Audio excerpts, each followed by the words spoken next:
Good evening, believers. How are you doing today? This is Love Coach Tasha coming to you today for the Healing Hour Live. Now, if you've never been with me before, you don't know what I do. I am a love coach for women who want to stay and reconcile after infidelity. Crazy to say, but it is something that people do.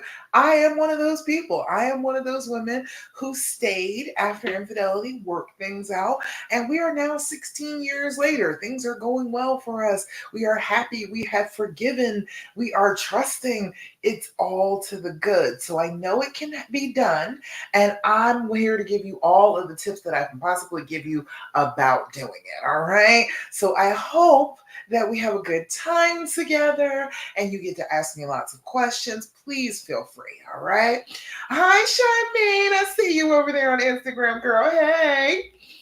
All right, so everybody comes on in. Do like Charmaine, give me some likes, give me some love. Let the algorithm know you like me, and make sure that you are making sure that you are gonna say something, comment. Make sure that you're asking me questions. I want to talk to you. Okay.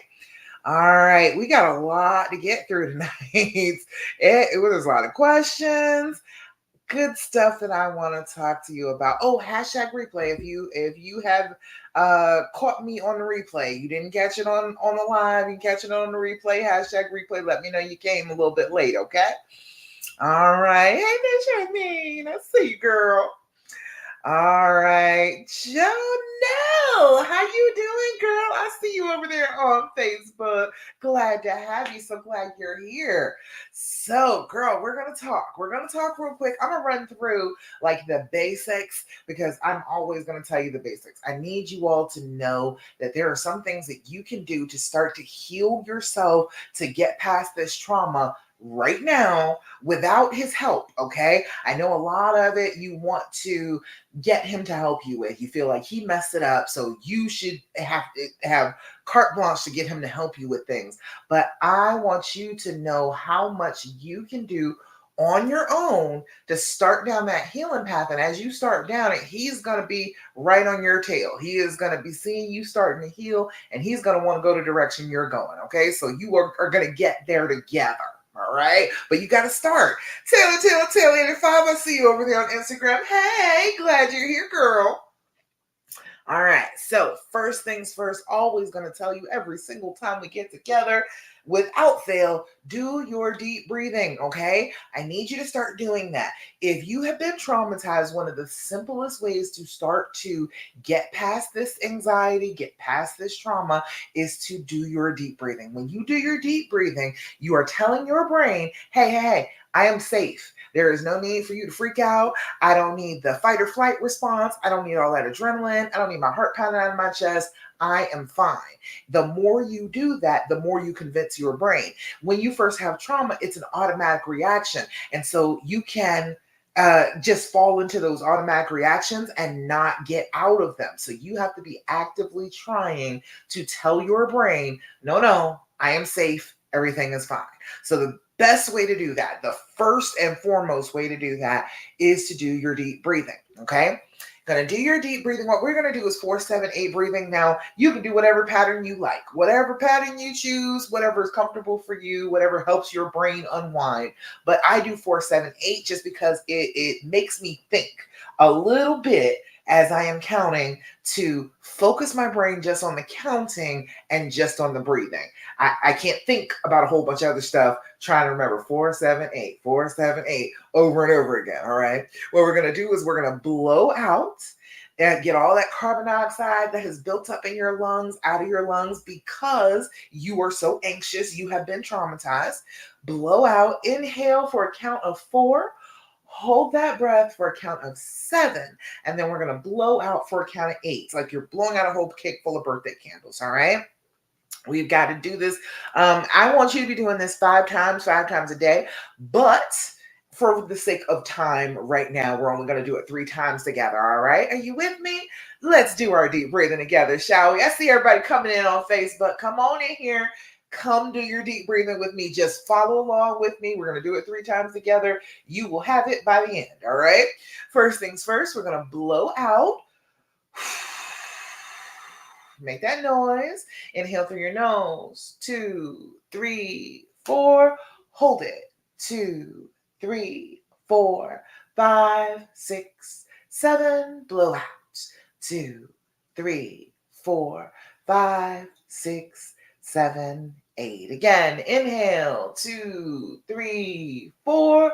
Hold it. 2, 3, 4, 5, 6, 7. Blow out.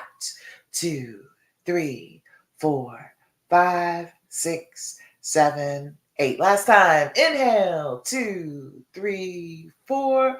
Hold it. 2, 3, 4, 5, 6, 7. Blow out. 2, 3, 4, 5, 6, 7, and 8. Beautiful. How do you feel when you do your deep breathing? Put it in the comments. How does it feel to you? It should be a physical change. It should be a physical change, not just a mental one. It should be your brain kind of gets a little clearer because all of a sudden you got extra oxygen in your bloodstream.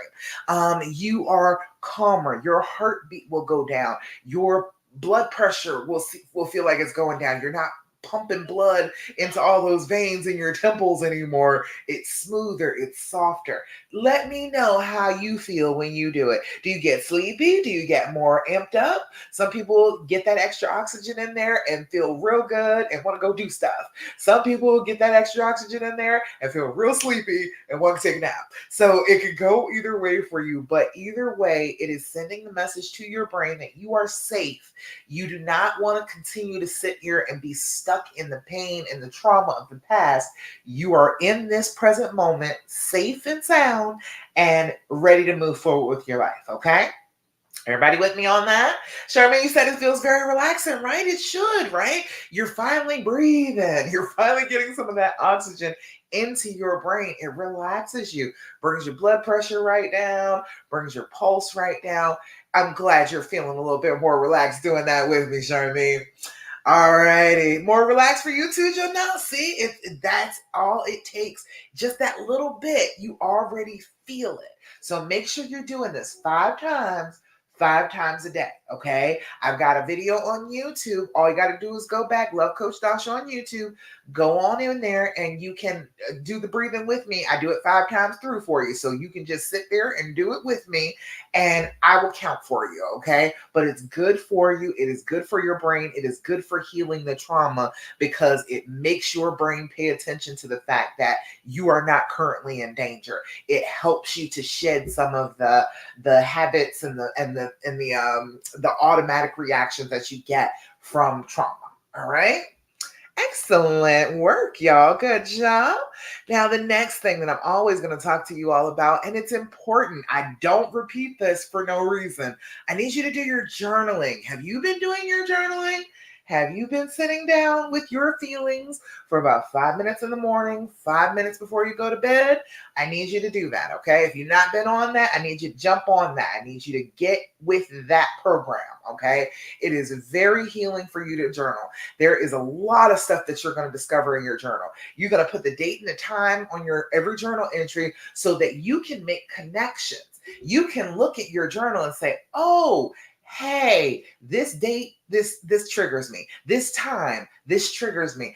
You will know those things because you will write them down. You've got them in front of you in a book. Okay, you can go back and look, see the other times when things were going wrong, when you felt like journaling 5 minutes. You will know things that you didn't know before if you go ahead and start journaling. And your memory is kind of whack right now, okay? If you are traumatized, you're feeling bad, your memory sucks, all right? So you're going to need to write stuff down to be able to remember good and bad things. Okay. And I want you to put a star at the top of the page. If it's a great day, you're having zero anxiety, everything is beautiful, put that up in the corner of the page so that as you flip through your journal, you can see that as you are flipping through the book. Up in the top corner, you will see, hey, I've had, that's a whole bunch of star days. That's a whole bunch of good days where I was feeling pretty good. That's just a quick reference that will tell you when your brain is trying to tell you that everything is bad, it is something that you will have to prove that that's not true. All right. And you won't get stuck in the hole that your brain is trying to stick you in. You need your date and your time, and then you need your level of anxiety. Level of anxiety is 0 to 10. Hey, Danita, I see you over there on Facebook. Everybody on Facebook, say hi. I see all of y'all over there. Say hello to me.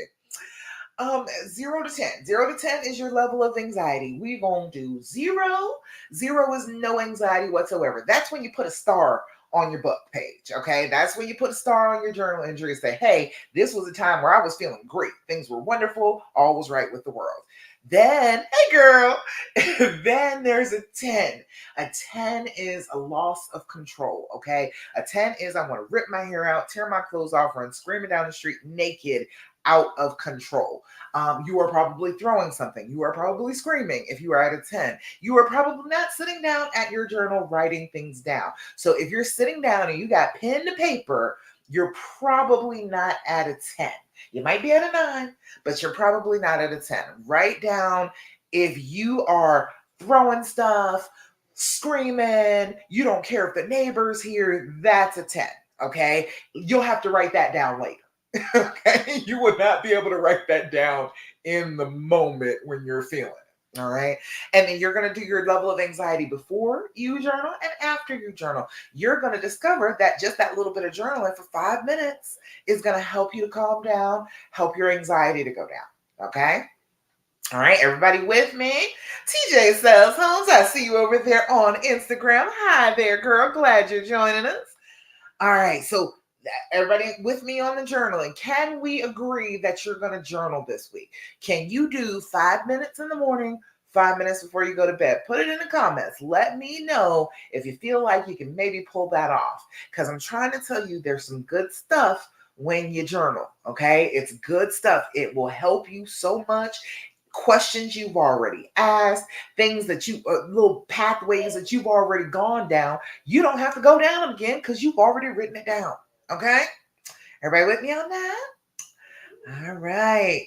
Next thing that I'm always going to tell you every single time I get with you, I want you to develop an attitude of gratitude. Okay. I want you to be looking for in your day to day life things to be grateful for.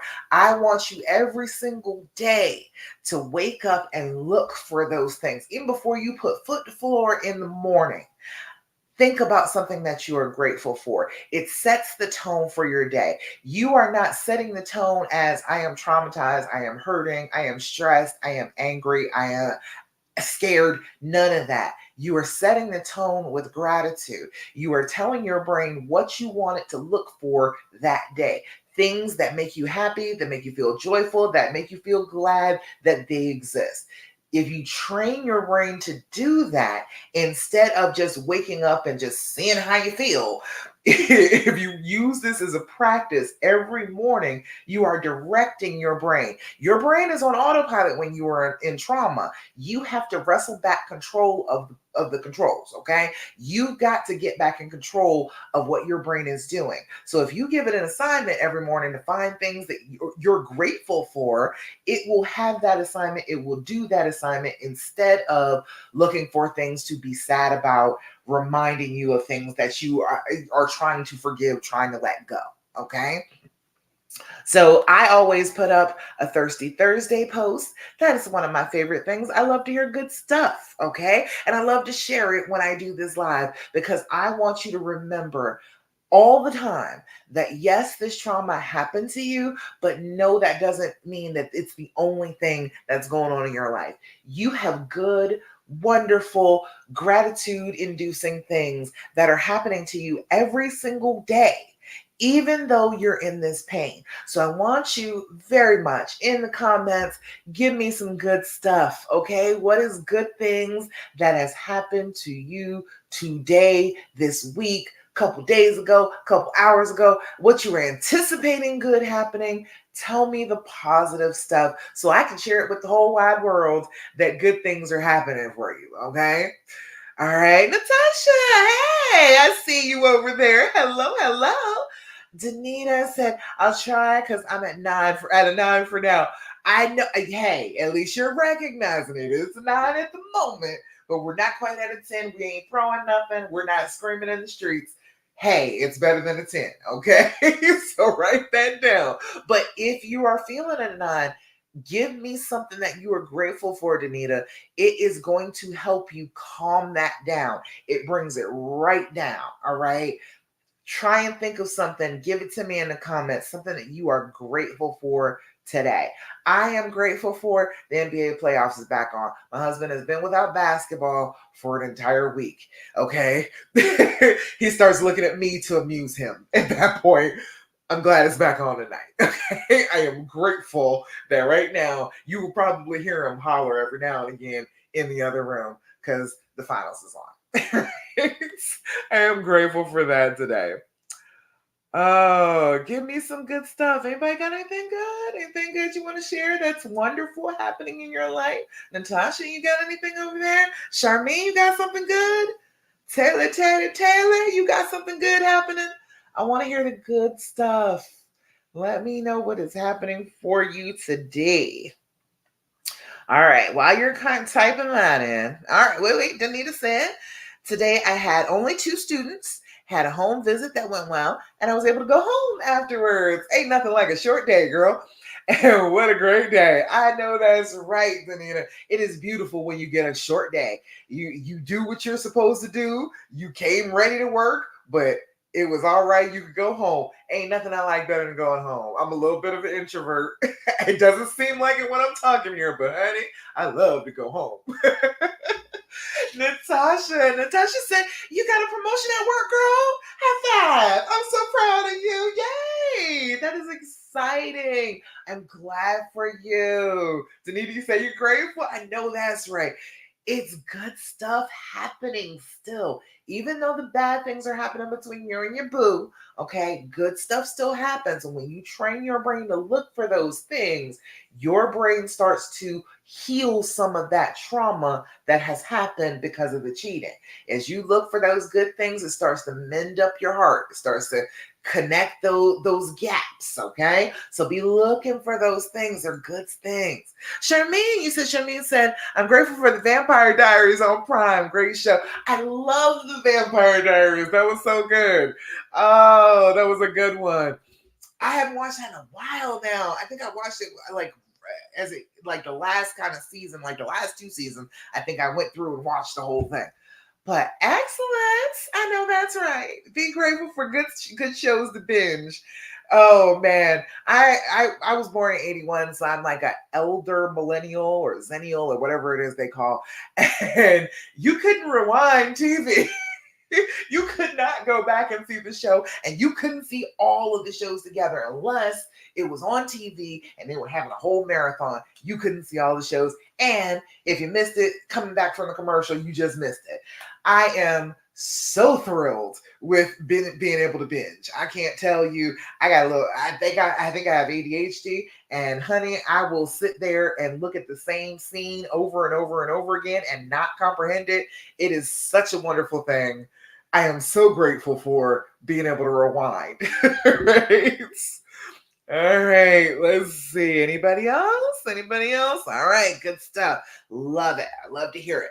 All right, now, last thing that I'm always going to tell you every single time we talk. And if you work with me, if I'm your coach, I'm going to tell you this on a regular basis too. I need you to stop asking all those damn questions. Okay? I need you to stop. I need you to get a good hold upon yourself and say, no, I am not going to ask those questions anymore. Because number one, has it given you any closure? Has it given you any peace? Has it fixed anything? Has it made you more trusting? No, right? Like most of those questions that you want to ask him are not going to do anything about healing you. As a matter of fact, your brain asking a whole bunch of questions like that is a trick, okay? It tells you, oh, if I know the answers to these questions, then you can heal. But that is not what your brain is trying to do. Your brain is trying to come up with the answers to those questions so that every time you get closer to healing, every time you get closer to them, your brain can be like, remember the answer to this question that made you cry? Yeah, that's why you should isolate yourself and you shouldn't be close to anybody. That is something that is automatic. It is an autopilot thing in our brains when we get traumatized, but we must do something about it if we want it to stop. We have to be active about it stopping. And if your brain is just itching for you to ask a question, I need you to try and resist that, okay? Whatever question it is, it's not going to help you. It's not going to give you anything that you want. It is not going to move you forward along the healing path. It's just going to keep you stuck. Your brain is going to say, see, he never really cared at all. You should go sit in a hole and hide away from him and never be close to him again. That's what your brain is doing when it's asking all those questions, okay? It's the same thing that your brain does when it sees something that it thinks is a danger, like a snake or a freaking spider in your room. If you see a spider on your ceiling, you're watching that bad boy. You want to know where it came from. You wish you could interview it, right? You're like, where did you come from? Why are you in my room? What crack or crevice did you crawl out of? And are there more of you? You want to know that because your brain tells you that's a danger. You must know all you can know about it. But this is not your danger. This is your boo. This is your honey. This is not somebody you should be treating as a danger. So we got to stop with all those questions. It is much better for your brain if you don't know those answers, okay? Holding on to trying to get those answers sucks. It makes your brain work overtime. You overthink. You have all of these details that make it even harder for you to just move on, all right? So stop asking all those questions. Number one, if your brain is itching and your brain is like, I must ask a question, I'm going to need you to be in control of that and ask a better question. Okay. So we're going to try these. The and, THEAND, the and. That's all you got to look up. You put that in Amazon, it's going to pop right up. They got a whole store, got a whole bunch of different types of card games. So what that is the healing edition. That one is the one where you're asking each other questions that will try and heal your relationship. All right. So instead of asking questions about an affair, questions about the sex they had, questions about, oh, this, that, and the third, you can ask these questions. These are a little safer, a little better questions, make you feel like, okay, I got to ask a question, but it wasn't a question that's so dangerous it's going to throw our relationship off. Okay. So give you a few of these. This one says, what do you wish I healed for you and why? Ooh, that one deep. That one's deep. What if he says, I wish you healed from not trusting me. I wish you healed from hating me for cheating. What if he said that? Hell, what if he doesn't talk about that? What if he thinks that there's something else better that you could be healing from? Wouldn't that be an interesting thing to find out from him? Wouldn't it be wonderful to know that? All right. Much better question than the questions you want to ask. What do you wish I healed for you? It's a good one. I like that one. All right. This one right here says, what would you have written as my epitaph? What goes on your tombstone? What is it that they would say about you in past tense if other people didn't know you? What would they say about you? That's an interesting question. What would you put on their epitaph? What would you have written on his epitaph? Would you say something mean? Would you say big fat cheater? Is that what you would say? What would you say about him? All right, and then one more in the pile. How do you know when I'm truly present with you? Isn't that a damn fine question? That's a much better question than questions you want to ask, isn't it? How do you know when I'm truly present with you?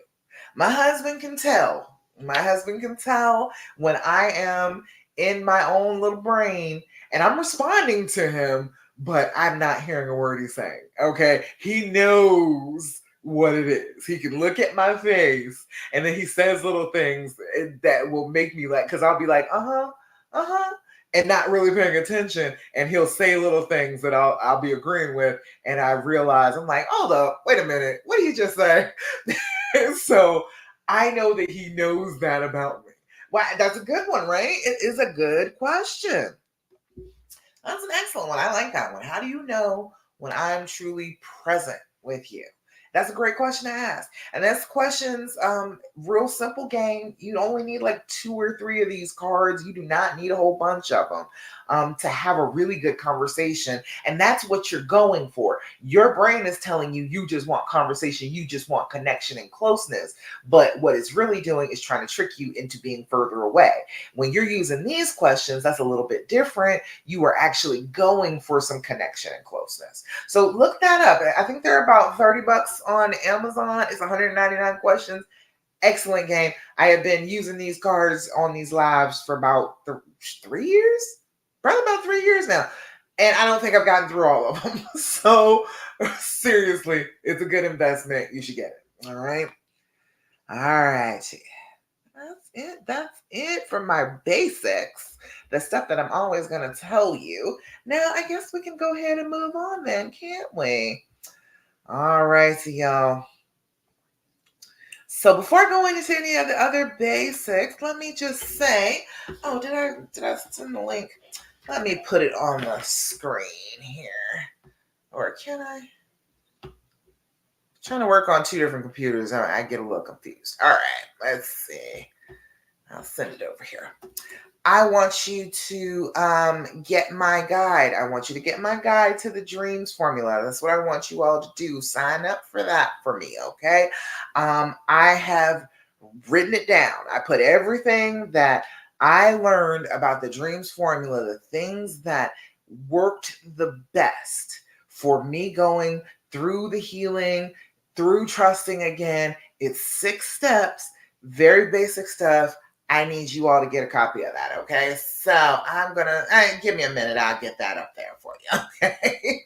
All right, but I want you to sign up for that if you have not yet. I know it's on my link tree. I gotta put it in the comments up here. But either way, I want you to get on that. Click on the link. Go to my How to Heal and Reconcile After Infidelity roadmap, okay? It will give you solid advice, the things that people tell you that will work and what I have found actually works, okay? I don't want you to have to keep on going through a whole bunch of pain and trauma trying to figure this out. I got the path for you. I know what the steps are. I am happy to tell you, get the guide. And then when you get the guide, the next page, the thank you page after that, you can click on it and get the guide. And you can sign up for my next event. I am doing happy endings after infidelity. That is going to be on the 22nd of June at 11 in the morning. So if you go to the link to get my guide, you can also sign up for free for my event, okay? We're trying to get to the happy ending after this infidelity. You should not have to keep on suffering forever after this. Yes, it was painful. Yes, it sucked. But now we can move on. We want to be with this person. This is the person we love. This is our person. There's nothing wrong with us going ahead and being with that person. But you just got to know what to do about it. That's all. You just got to know how to do it. That's all. All righty. Let me see. I got the link.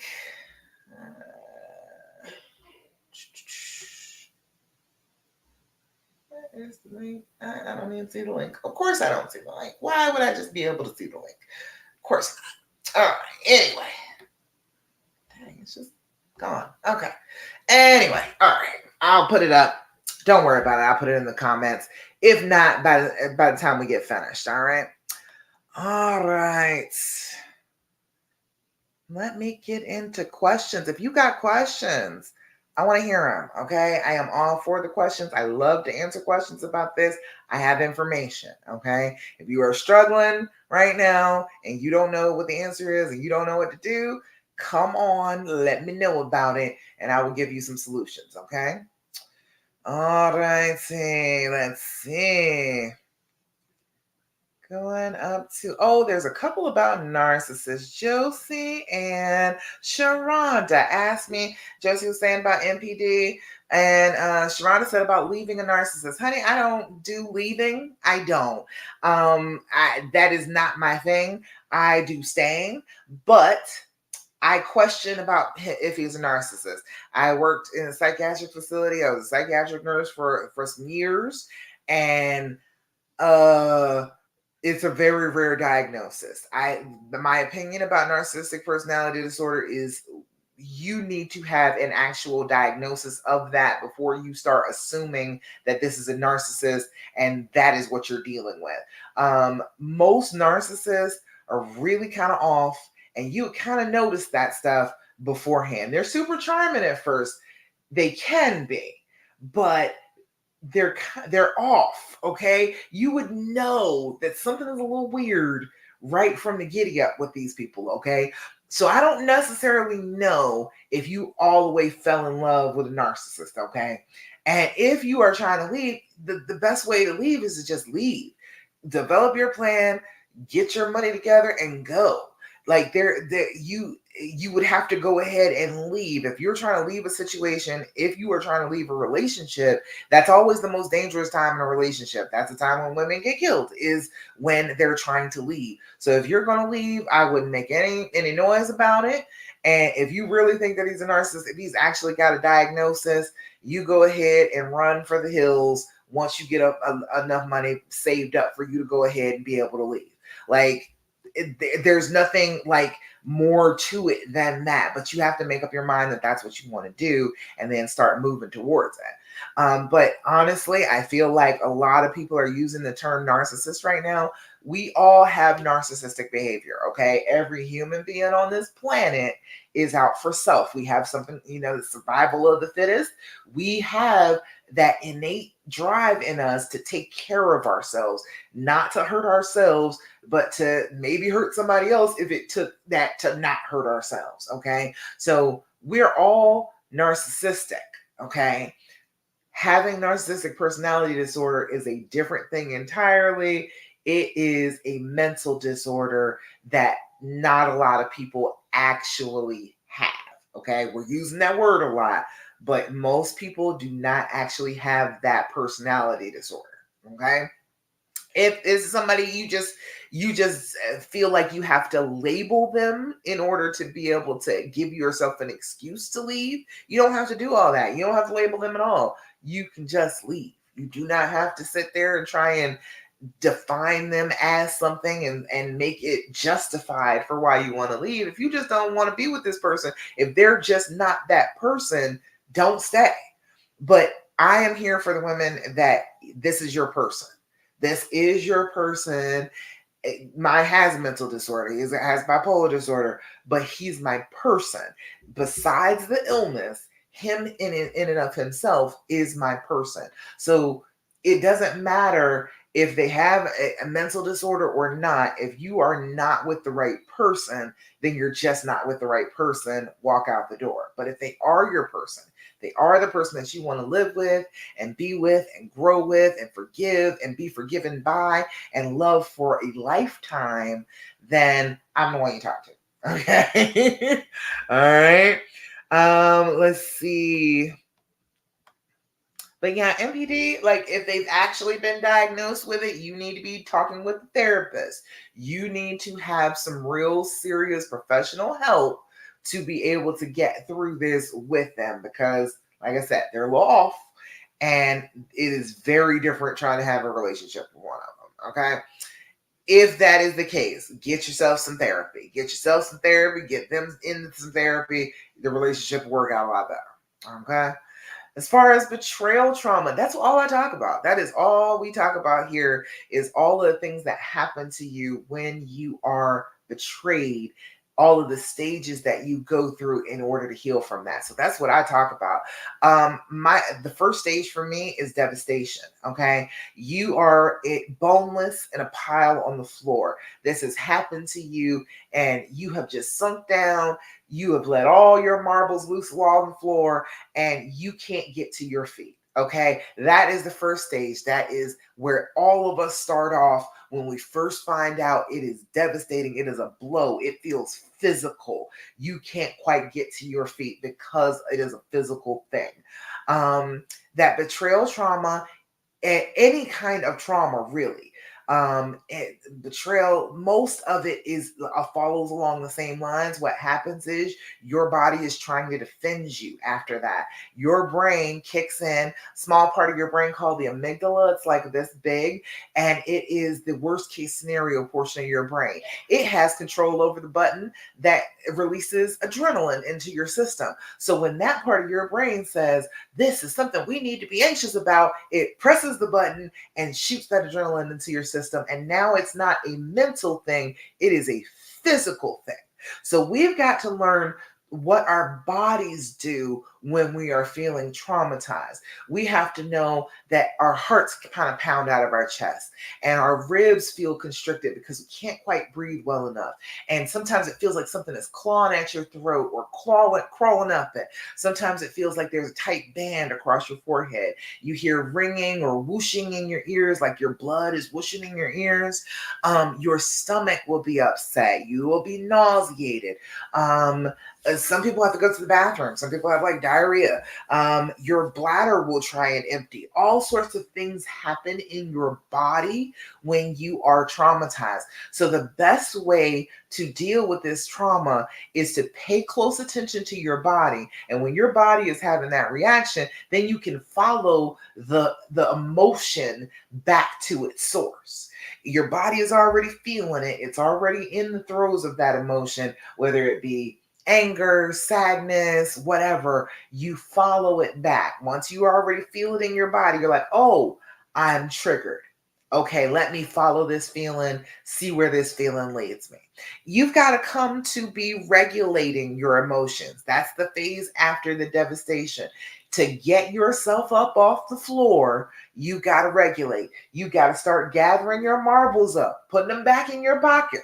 Okay, it was like sonic rings everywhere as soon as you got hit. Now you got to gather all that back up, put it back in your pocket so that you can start to get to your feet. Because if your marbles are all over the place and you try and stand up, guess what's gonna happen? You're gonna bust your butt slipping on your own marbles. Okay, you got to gather up your marbles, stick them back in your pockets, and then crawl to your feet. That is emotional regulation. That's the next phase over. That is the next thing that you're going to be doing. Figuring out what you feel, figuring out where the thoughts are coming from, sitting with those thoughts, not letting them overwhelm you, just feeling them, letting yourself feel, even if it feels bad, feeling those feelings, and then saying, okay, it has felt bad long enough. I have other things that I need to do. Brain, I need you to calm this feeling down. We do not need to continue to feel this bad. Regulating those emotions is going to be super important, okay? Because it's going to last through the rest of your healing. Those lessons that you learn to regulate your own emotions. All right, everybody still with me on all that? It's a lot so far. All right. That's a lot so far. You all let me know if you got questions, comments, thoughts, complaints about any of this. And oh, where's my screen? Huh. I can't find y'all again. Where is the screen? All right, let's see.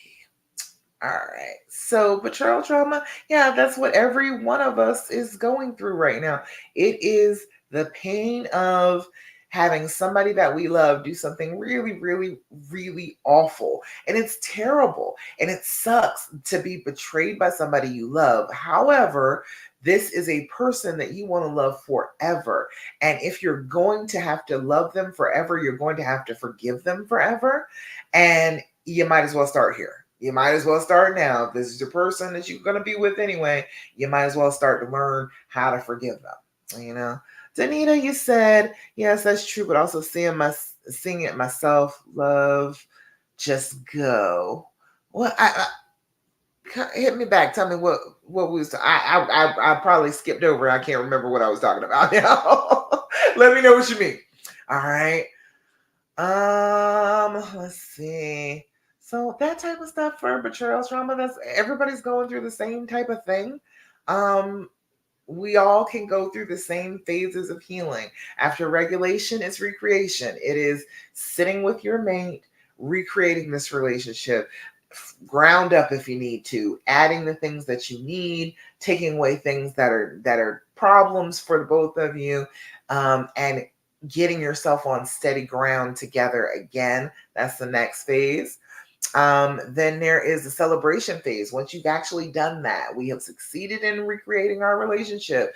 I've got my marbles together. I am not flipping out on a regular basis. We're able to close this chapter. We're able to flip it on over and go on to the next adventure in our story. That is the celebration phase. That is, we're able to do that, get new rings, have vow renewal services, whatever it is that you want to do to symbolize that there is a definite distinction between when we were trying so hard to heal and we have healed. Okay. And then the last phase is the inspiration phase, which is what I try to be for you. It is the deepest part of your healing, when you can tell this story and you don't cry about it, when you can tell all the awful things that happened to you and it does not devastate you, to share it with other people and to say, okay, all of that bad stuff happened. However, we got past it. Things are wonderful. I'm glad that I stayed. I know that I made the right choice now. That is the story that I want you to be able to tell. I want you to inspire other people by hearing, yes, the devastation part happened, but I healed from it. I know how to heal from it. Let me share with you how I healed from it. That is the phase where you are truly, truly healed from this trauma. Okay. I want you to be looking for opportunities to do that too, to share that, yes, this bad thing happened, but I stayed and I'm glad about my choice. This is the right person for me. This is the right situation for me. I am happy with that choice. I want to hear you be talking about that. Okay. All right, let me go back. Let me see. I was talking to the lady that said something about the mate that she felt was narcissistic. Ah, yes. Yeah, we're all a little narcissistic. We really are. As a people, human beings are a little narcissistic. It doesn't mean that that's a real diagnosis for them. And treating someone that is not a narcissist, that does not actually have narcissistic personality disorder. Because let me tell you this, when I have worked with a lot of couples, I've done this for decades now. There is a lot of people that the relationship starts to get toxic.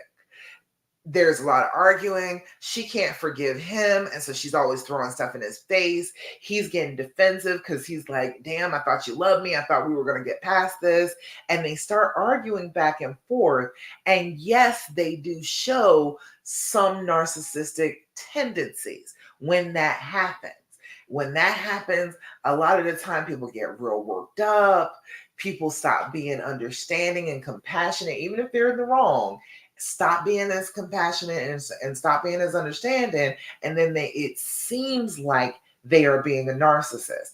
Being in the middle of a traumatic situation very much can mimic looking like a narcissist. So most of the time when people are saying that to me, it's not that they're actually narcissists. It's that there has been so much toxicity, so much pain, so much back and forth that they are starting to react like a narcissist. Does that make sense to you? It's a weird thing that I found, but a lot of them are not actually narcissists. They just react in that way because it has been such a toxic environment for so long and nobody's healing. And the worse that everybody is feeling and acting, the worse that everybody feels and acts. Does that make sense? So a lot of people there, it's not actually that. LaShonda, you said please tag you in. Girl, you here. Hey, I'm here for you. Ask me any question. All right, let's see. Sylvia says the stages of forgiveness and book recommendations on how to heal through forgiveness. You know what?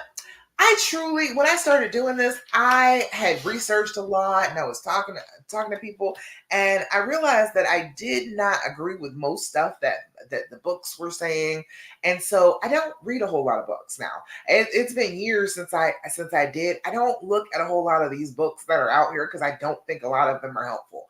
That being said, stages of forgiveness, things that you can do there, that stages of forgiveness, you are in those in the phases that I talked about.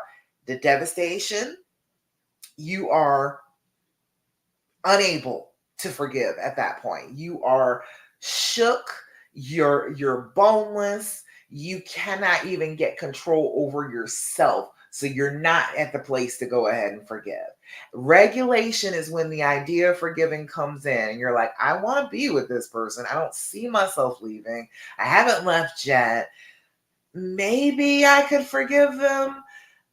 Maybe we can work this out. And then you get to the recreation phase and you are in the active forgiving. You are trying to work on the relationship, so you have to practice the forgiving. You have to every day wake on up, practice it on a day-to-day basis in the recreation phase. In the celebration phase, it becomes more of an automatic. You have done it and practiced it so much, you get to the celebration phase, you're feeling good, and you know what the default is. You can come back to forgiveness as a default because you've practiced it so much. And then the inspiration phase is like real, true forgiveness, forgiving them and forgiving yourself for having to go through this issue. That's where that inspiration phase forgiveness is forgiveness for even having to go through this and having to tolerate it, and for them having done it.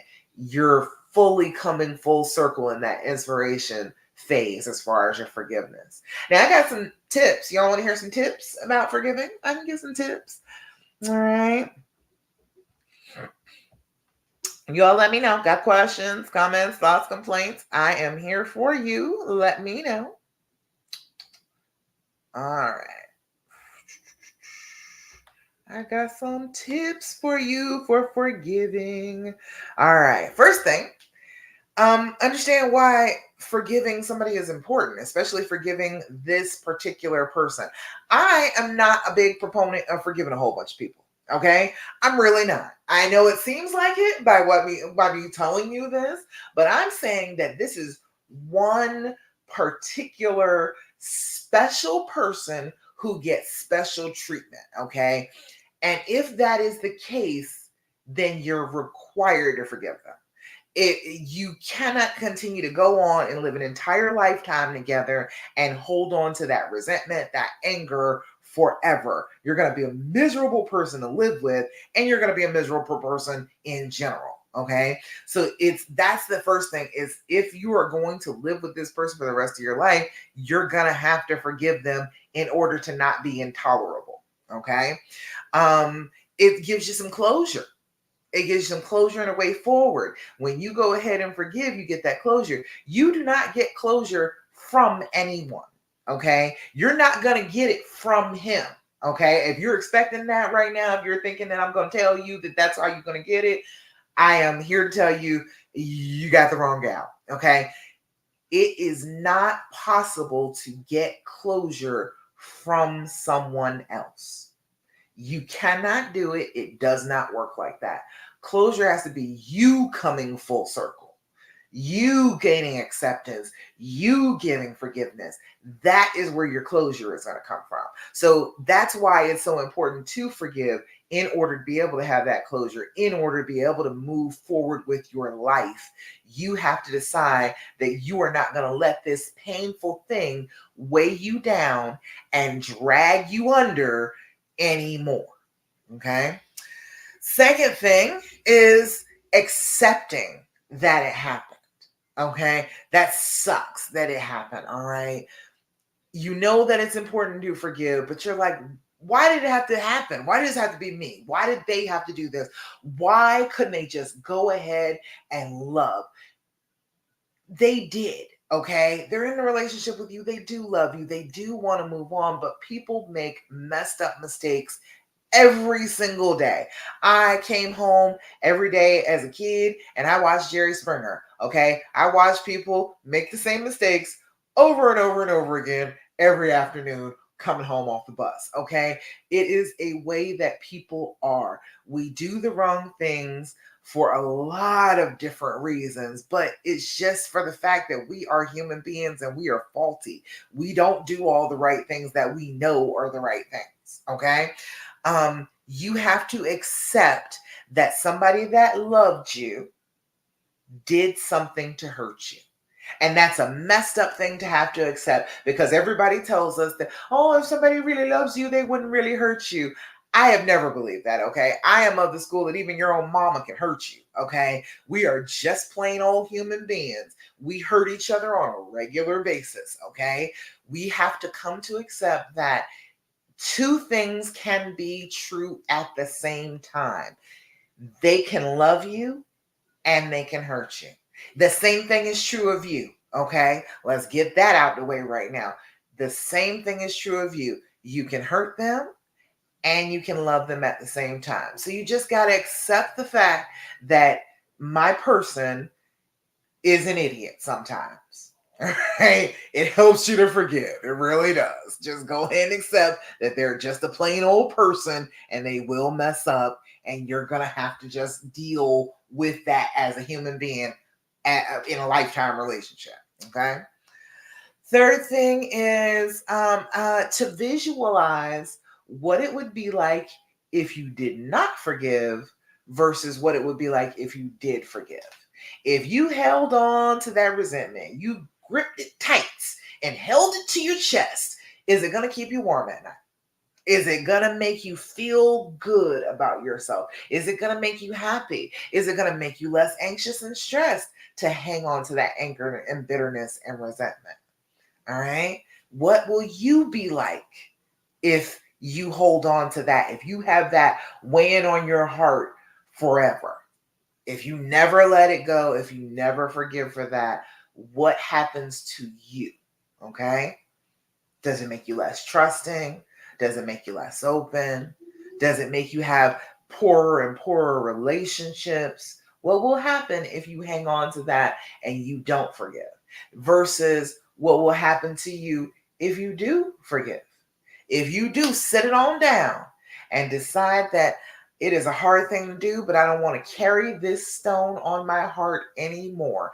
I don't feel like I should have to be punished anymore for what this person did. And you actually set it down. You don't let it weigh you down anymore. Wouldn't you feel a little freer? Wouldn't you feel like you can do a little bit more? You can run, you can jump, you can swim without being weighed down? Wouldn't it feel better for you to release it? Wouldn't it feel better inside the relationship if you forgave and you released it? So I need you to like compare and contrast. What would it be like if I don't forgive versus what it would be like if I do forgive? Everybody with me on that? Does that seem like a reasonable thing? All right. The next one is deciding on forgiveness. You got to make up your mind. You need to make this be your default setting. You need to be, every time you wake up in the morning, you get to the edge of your bed and you sit there and you say, today I am forgiving. Today I forgive. Today I have forgiven. Okay. That's a very simple affirmation that you can use every day. You wake up, you put foot to floor, you tell your brain that that is what you are going for today. I forgive this person that I love, and I'm going to treat them with love and dignity and respect, in spite of the fact that sometimes I may hurt about it. Okay? It is just that simple. We have to make a decision. And then when we make that decision, and it's every single day we remind ourselves of that decision, that is what your brain will do. It will start to heal the damage because you are choosing a different pathway in your brain than the damaged pathway. You are choosing to do a hard thing that makes you feel good, that makes you feel happier, that makes you feel lighter. Okay. So you have to make up your mind that you're going to flip that switch. And then every morning when you get up, it is going to be set default to, I forgive this person. I have forgiven this person.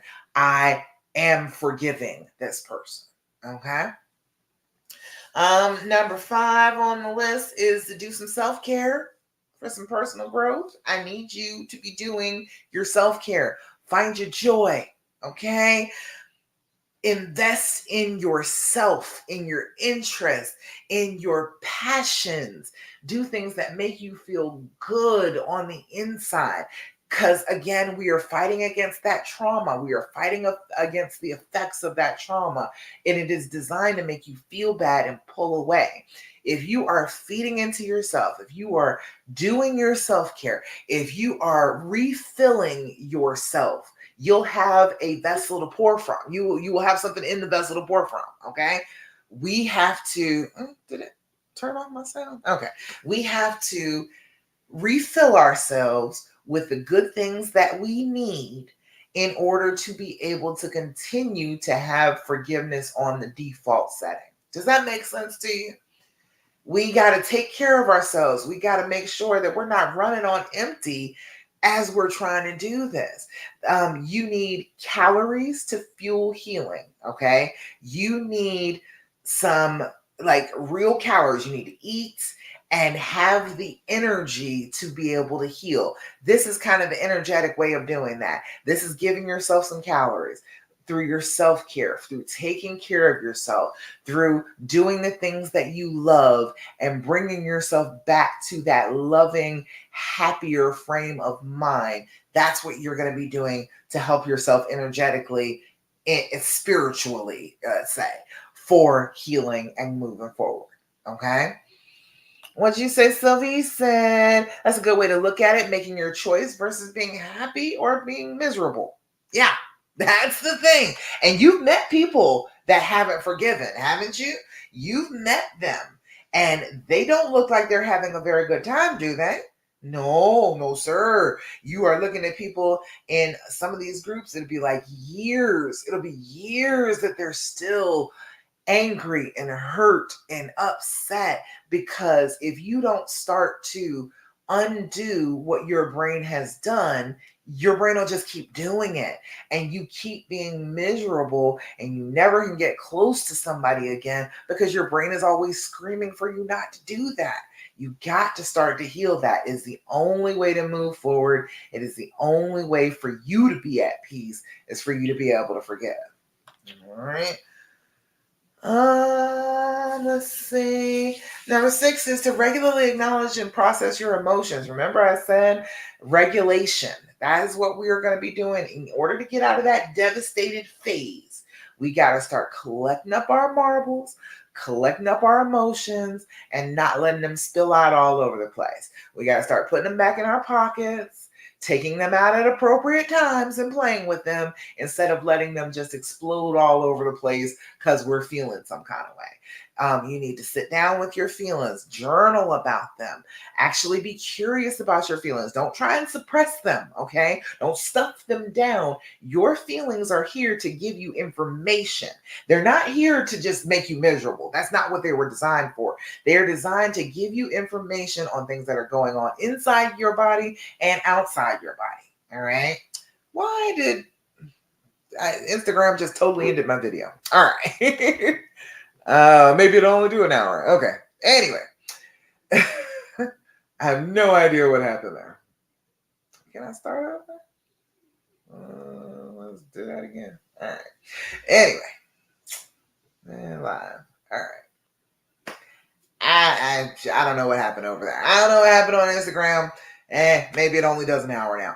Okay. Anyway, but you need to look at your emotions instead of pushing them down. Actually examine them, be curious about them, follow them back to their source, try and figure out exactly what is going on with the feeling that you're feeling in the moment. Why are we having some resistance to forgiving? Am I feeling angry all of a sudden? Is there something that triggered me? You got to check in with those emotions. Be doing your journaling, write them down, pay attention. And the last thing, if you just can't get it, or you want to do it faster, seek some professional help, okay? I will be happy to help you with phases of healing and forgiving. I don't mind that at all. You go ahead and make sure you hit me up. I have group and singular coaching for you to help you with that. But if you don't work with me, go get a therapist. Go ahead and have somebody to talk to that will tell you, okay, wait a minute, I thought the goal here is for you to heal. So let's work on healing. Let's work on forgiving. Somebody that can keep you on that track. When you have been hurt, It's easy to find the healing path sometimes, but it's hard to walk it. It's hard to get on it and head on down the road instead of getting yourself lost in the woods again. Sometimes that is difficult. Sometimes it'll look like the path is in front of you and you have wandered off of it, okay? It is good to have somebody that will tell you, seek some support for that, will help you to get back on the path.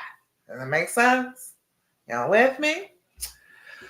All right, let's see. Any other questions? It says, oh, Keisha, hey, Keisha, said, how do I forgive him and learn to trust again? Girl, I'm so sorry you just missed the trust issues challenge. I did that just last month. We just did the trust issues challenge, but that's okay. Let me tell you about how to trust. Trust is practice. That's what it is. The same way that forgiveness is. Trust is like using one of the muscles in your body. If you want to make a muscle in your body bigger and stronger, you work out with resistance for that muscle, right? Isn't that what you do? You use a little bit of weight, you keep on exercising it, you start to build it up. That is what you do with trust. You take what you got and then you exercise it against the resistance of your brain screaming at you and saying, you shouldn't trust this person, and all of the trauma responses that you have. That is the weight that you are using as resistance to build that muscle. Trust is the same thing. You wake up every day, you make up your mind about, I'm going to trust this person. I am going to trust him when he leaves for work, that he is going to where he says he's going to, and he's coming back. It is telling yourself every single day that that is what you believe, because trust is not checking. Trust is not confirmation. Trust is belief. I believe in this person. And you have to cultivate that. When you first fall in love, it's no big deal to trust. Your brain chemicals kick in and tell you that it is perfectly all right for you to trust, and you should open yourself up to this person. And those hormones help you along with that process. So you don't actually have to ever make a decision to trust in the beginning. Okay. It is after those hormones and the brain chemicals go away that you have to make a choice. You have to make a decision about trusting somebody. And you can only trust yourself. You can only say, I trust myself to have chosen a good partner, to have chosen a good person to be in my life. That is what I'm going to trust at first. I'm going to just trust that I made a good choice. And then as you go further, you keep on telling yourself, I'm going to trust him with his phone. I'm going to trust him on Snapchat. I'm going to trust him on Facebook. I'm going to believe the best of this person because this is a person that I love. And wouldn't you want to be treated like that by somebody that you love? If you had done something untrustworthy, you would want your mate to be giving you trust to show that you can be trusted, right? That's exactly what you got to do. All right. I know that sucks. I know that's a difficult thing to do. However, you can do it. I know you can do it. All right. Sylvia, you said that's the key word, believe. I have to honestly believe. And you can cultivate that belief. You work on it. You focus on it. You pay attention to it. You wake up in the morning and set that as your default. This is the person I want to trust. That's the only way anybody really ever trusts. You choose to trust the people that you want to trust. All right. Joni, hey Joni. Joni said, ladies, after a year and 3 months, I told my husband, his girlfriend, and him taking up too much time and space in my heart and brain. So now it's about me. I'm at peace with what I told him. All right. Are you doing the 180? I'm all for the 180. Go ahead and do the 180 with him. He said, yes, I still refer to her as his girlfriend, even though he said she never was. And I said, well, you had a full relationship with her, and that's how I see it. And no one can change my mind on that. I can understand that, Joni, but if you want to heal, you're going to have to stop doing that. Okay? Stop calling him and calling her his girlfriend. Because number one, he is married to you. He can't have a fucking girlfriend. Okay? That's the first thing we need to fully understand here. Okay? He can't have that. He had some chick he was screwing on the side. He had somebody who had poor self-esteem. Don't give her no titles. Okay? All right? Are you feeling me on that, Joni? I love you. That's how I feel about it. You can't have no damn girlfriend. I'm your wife. You can't have that. You can pretend, you can play house all you want to, but she don't get no damn titles around here. Who is she? We're not giving respect to side chicks. What? That's disrespecting girlfriends. Hell, there are plenty of people out here that are girlfriends that have not gotten to marriage yet. We are not equating the woman he cheated with a girlfriend. No, we're not giving her all that respect. We ain't doing that. So, okay, all right. Hopefully, you say you call her Shrek. Well, hopefully you'll get to the point where you don't call her anything. You don't think about her or worry about her anymore. But the 180, it's in the group. If you go into the magnifying glass up at the top, put in 180, it will pop right up. Several people have posted it in here. The only things that I say is it says don't tell them that you love them, but I feel like if you love somebody, tell them that you love them. But other than that, most of those rules is like 36 rules. It was created by this lady named Michelle Weiner Davis. That's one of the only like other authors that I ever reference. But Michelle Weiner Davis, she wrote this book called Divorce Busting, and she discovered that through with her own issues, and I think with her mother's divorce, she said that women tend to try a whole bunch of, oh, let me show you that I love you towards the end of the relationship when they're feeling like they're ready to head out the door and they're like, I can't do this anymore. They try and show a whole bunch of love, and then men are kind of dumb and they don't recognize it as an attempt to regain that closeness, and then they don't respond correctly, and then we feel like, oh, I gave him a chance and he didn't care about it, so he doesn't really care about me. And she was saying that that's not what is really happening. What is happening is you're not doing anything different, so he doesn't understand that things are different. So if you start doing the 180, which is basically just focusing on yourself, it is not, we're not talking about the relationship, we're not talking about the marriage, we're not talking about things that have happened in the past. Okay, it says like number one is do not pursue, reason, chase, beg, plead, or implore. We ain't begging no more. We don't want any, we're not asking for attention. I'm here. If you want to give some attention, feel free, but I am not going to chase behind you about it. I'm not going to chase behind you about this girl. I'm not doing that. No frequent phone calls. Do not point out the good points in the marriage. What we tend to do is, but look what good things that we used to have. And to us, that is nostalgia and trying to reconnect with the thing. And to them, it is saying, oh, it's really shitty now. It used to be good, but it's bad now. And I'm unhappy with you now. So it feels good when we say it. It feels like it's a positive thing but for them, it seems like, oh, you're saying we don't have that anymore. You don't appreciate it anymore. What are the good ones? Don't follow them around the house. Don't encourage talk about the future. That right now we just living in the present moment. We don't have to go all into what is going to happen. We are just living right now. Don't ask for help from family members. Don't ask for reassurances. And that is one big thing that we want to do after infidelity. We want to ask for reassurances. Tell me I'm pretty. Tell me you love me. Tell me you want me. Stop asking all of that. Believe it in your heart. Keep it in your brain, but don't ask for that because he's used to you asking. And if you stop asking for that, he's going to notice that a lot sooner than if you start asking. Let's see. Don't spy on them. Don't schedule dates. Don't buy gifts. Act as if you're moving on with your life. Be cheerful, strong, outgoing, and attractive. Okay? That's key to it. Go ahead and be gorgeous. Go ahead and do your main character thing on a regular basis as you are moving on with your life, looking happy, looking like things are going well for you. It attracts them. Like moths to a flame, attracts them so much when we are tending to ourselves, when we are happy, when we are doing our own thing. I'm trying to tell you, I wrote a book. It's called The Wifey Handbook. It's on Amazon if you want to get it. But honey, let me tell you, as soon as I started working on my book, he was in my face. All of a sudden, he wanted to talk to me. He wanted to reconnect. We want to have sex, all sorts of things to pay attention to me because I'm doing my own thing. And I look happy over here doing my own thing. He wants to get my attention back.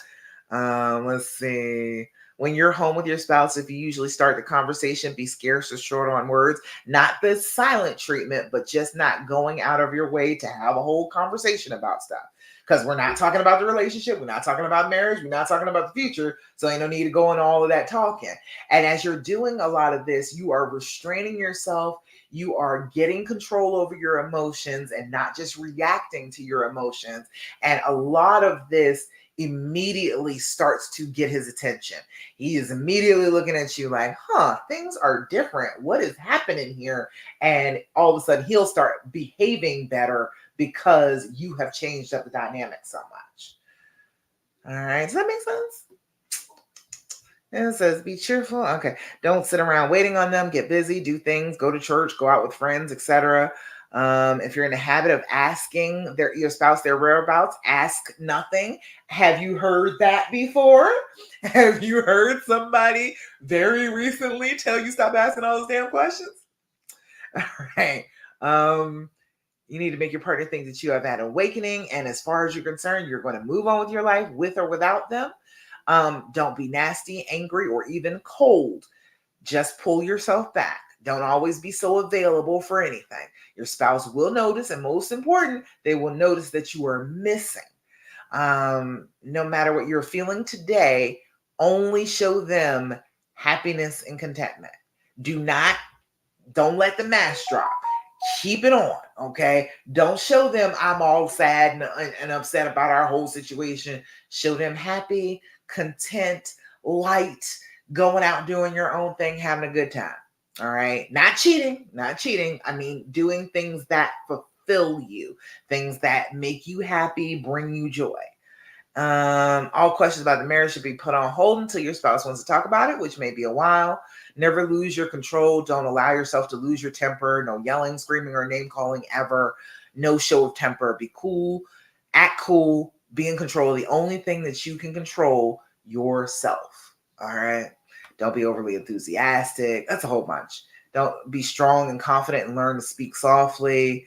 It said, know that when you do the 180, your smallest consistent actions will be noticed much more than any words that you could say or write.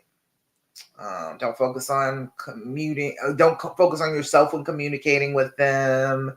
Don't believe any of what you hear in less than 50% of what you see. Your spouse was speaking in the most absolute negatives, and do so in the most strident tones possible. Try to remember that they are also hurting and afraid. Try to remember that they know what they are doing is wrong, and so they will say anything they can to justify their behavior. Yeah, that's not all of them, but yeah, type it in the group 180 and it is right there. All right. Check that out. It's good stuff. It's super helpful. It immediately starts to get attention. It really does. Said, I think I've been doing all this, and finally I have decided he has to live with his choice, and I have reminded him daily the damage he has done, and I'm done with all that. Good. I'm glad that you're at that point, because that's when you're going to start to heal. That's when the whole relationship is going to start to heal. When you're done trying to remind him how bad he fucked up, that is when the true healing is going to heal. It's going to happen. You're going to start to let yourself get that closure. You're going to start to say, okay, look, I feel that feeling, but you know what? I'm not going to sit here and focus on that right now. That is not what I want to sit here and be thinking about. That's not what I want on my heart. I am choosing forgiveness. I am choosing moving forward. I am not choosing to keep bashing him over the head with what he's done. He was an idiot. Yes, we know. Now we have to go ahead and do better. And that's all it is. That's all the healing is. It's just doing a little bit better, not letting it take you down every single solitary time a thought pops up. Okay. So we have a second grandchild coming. Congratulations. So if he does this again, then he will lose not just you. Is that what you're saying? Not just you. And you can say, and I always let people know ahead of time, because it was my situation. Don't put yourself into that corner. Don't put yourself in the corner of, if he does this again, he's going to lose me, and you don't really mean it. All right. If this is still the person for you, you still love him and you still want to be with him, and it does happen again, you could be like me and you stayed. Okay. So I just want you to be aware of that because I painted myself into that corner the first time. And I was like, if this happens, then I'm just gonna leave. And then I was like, oh, well, no, that's not actually true. I don't want to do that. And so it made me feel bad because I was like, I'm not living up to what I said, but I never really wanted to do that in the first place. I didn't want to leave him. I love him. I wanted to be with him. I knew he was my person and he was just gonna have to get it together instead of keeping on messing up like he was because I was not gonna tolerate just him doing crazy for the rest of our lives. So I told him all the time, I was like, you've got to do better. You've got to treat me better. You've got to do better as a man. I cannot continue to go on with you acting a fool like this. And he finally got it together. All right. All righty, y'all. I'm over my hour now. I did IG maybe shut down and everything. So do you have any other questions, comments, thoughts, complaints, anything else that you want to chat about? Let me see. Anything? Answer the question about triggers last week. I don't see any new ones. How to forgive and trust again. I got that. All right. I think that I got all the questions that were asked this week. I refresh it and make sure. But that's about it. I think that's about all I got for you. So I want to remind you, you need to get a copy of my dreams formula, okay? I'm going to make sure that it's in the comments on this video, on the Facebook group, and you can get it on my link tree on Instagram. Go how to heal and reconcile after infidelity is what it's called. That's the form of the dreams formula that I have written down, put it down on paper for you so you can use it as a map every day. The dreams formula is going to work for you. It is deciding that you want to forgive, you want to heal, you want to reconcile, you want this to work out, recognizing that it's scary as hell to do that, but you're going to overcome that fear speech in your head, evaluating why this happened, why he was subject to doing such a stupid thing, what hurt made him hurt you. Why? Because hurt people hurt people. What was it about his pain that made him decide that this was a good idea?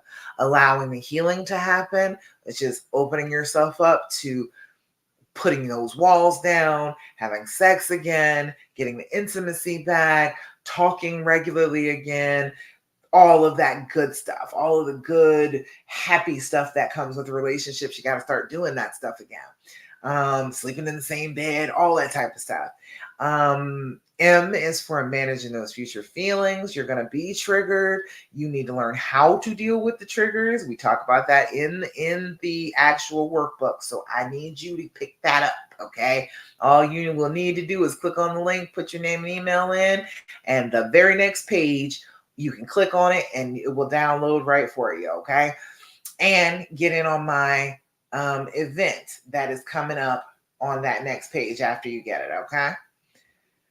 All right. I think that's about it. So, the last thing that I'm always going to tell you every single time we get together is to do your affirmations. I need you to believe that you are the beautiful, wonderful main character of this story. Your brain, after a trauma, is going to tell you awful things about you.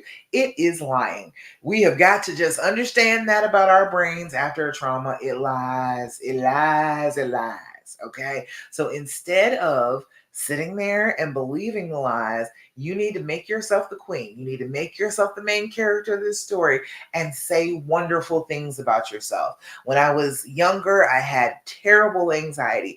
You may not be able to tell, but I am a big girl. I am 6 feet tall. I am over 300 pounds. Okay. I am a big girl. And everywhere I go, okay, everywhere I go, people look at me. And for the longest time, I had it in my head. I was mind reading, which is one of those bad coping skills. I was mind reading saying, oh, they are thinking bad things about me. They're thinking that I'm fat. They're thinking that I'm too tall. They're thinking that I'm ugly. They think that I'm this. They think that I'm that. And I realized that I was mind reading. I realized when I heard about that, I was like, I don't know that for certain. I can't be in somebody else's brain and tell what they're thinking about me. And it's pretty damn selfish of me to think that they're thinking all of that about me while they're out in the world living their lives. All right. So I decided, well, if I can do that to myself, if I can sit there and tell myself terrible things about myself, why can't I lie the other way? Why can't I say good stuff? Why can't I believe that everybody around me thinks that I'm a star?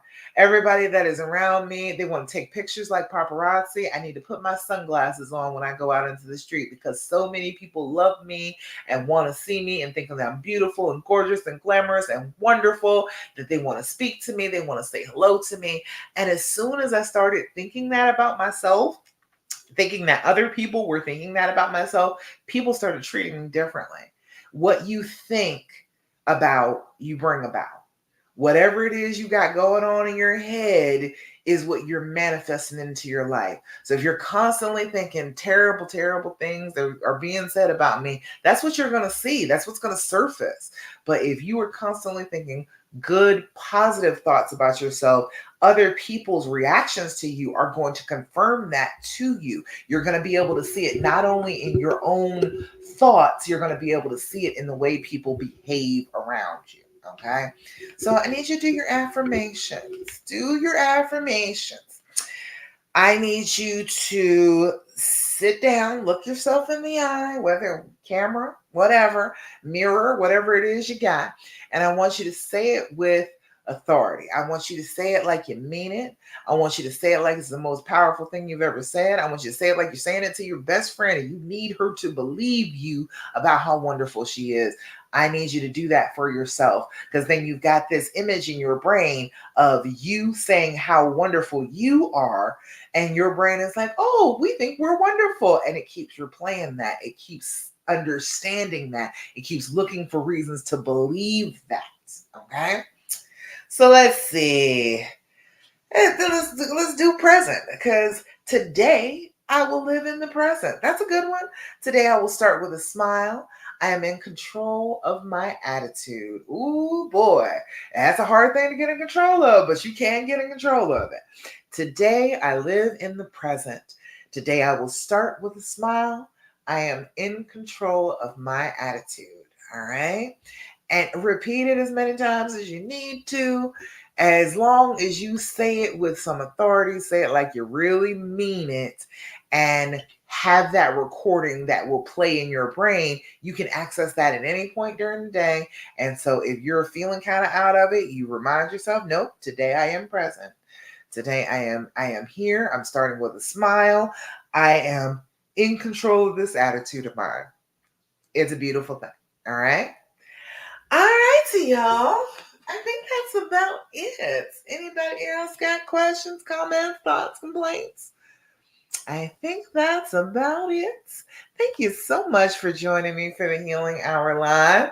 And thank you over here on Instagram for, joining me for the second half. I am so pleased to help you all. Make sure you go to my link tree on Instagram for how to heal and reconcile after infidelity. Go to the comments. I'm about to put it in as soon as I get on about how to heal and reconcile after infidelity in the comments on this video on Facebook. Okay. All righty, friends and neighbors, thank you so much for joining me for the Healing Hour Live, for such wonderful questions to answer today, and for so many new people that have come into the group just looking for a little hope about love. I love to see it. I know that you're hurting, but I'm glad you're here. I'm glad that you have decided. If you see me on Instagram, you have not jumped in my Love After Cheating Facebook group, you need to get in there. There's like over 6,000 women who are trying to work it out, who are trying to be with the person that they love going forward after infidelity. So jump on that if you haven't already. Other than that, I will be back again next week, 9 p.m. Eastern Standard Time for the Healing Hour Live. It will be almost my birthday. It's my sister's birthday today. Happy birthday, Mila. But it's 10 more days till my birthday, so I'm excited. But I will see you again before that on the next live, all right? All righty, y'all. That's all I got. I will talk to you again next week. Bye. Bye, Instagram. And bye over here on Facebook and YouTube.